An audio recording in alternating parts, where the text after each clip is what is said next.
On est à Lavelanet, dans l'Ariège, dans ma boutique qui s'appelle Répare des stocks 09, où je répare tout ce qui est informatique, smartphone et électronique grand public. Avant d'être réparateur, j'ai travaillé plus de 20 ans dans une enseigne de grande distribution d'électronique grand public. Et cette expérience m'a permis d'acquérir une grande connaissance des produits électroniques.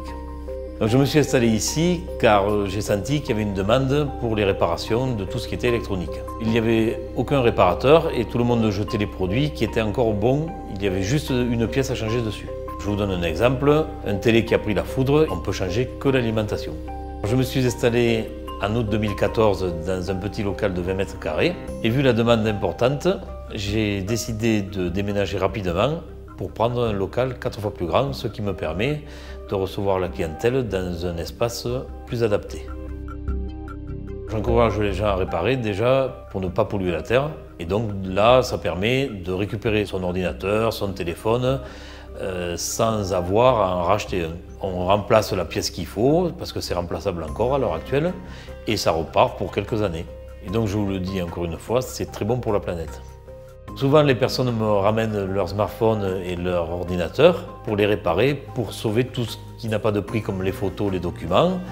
Et ça permet de remettre en marche l'ordinateur, donc de ne pas polluer. Et en même temps, ça récupère toutes leurs photos. Et le tout pour une somme qui est très basse, puisque changer un disque dur, ça coûte 35 €. Donc je veux dire, c'est pas le prix d'un nouvel ordinateur qui coûterait 300 ou 400 €. Dans le cadre de la Semaine européenne de réduction des déchets, j'ai été invité par la Chambre des métiers et de l'artisanat pour montrer aux visiteurs que l'on pouvait réparer au lieu de jeter. Cette expérience m'a permis d'être connu dans tout le département. Donc des personnes m'amènent toutes sortes de produits maintenant, c'est-à-dire ça va de l'autoradio jusqu'au tourne-disque. Et si un produit n'est pas réparable, on s'occupe de le démonter, de le recycler. Donc cette opération m'a permis également d'avoir des articles dans la presse locale. Par rapport au label Réparateur, je trouve que c'est une bonne initiative de la CMA. Ça nous permet d'être reconnus dans nos métiers et que les gens prennent conscience qu'il faut réparer les choses au lieu de les jeter.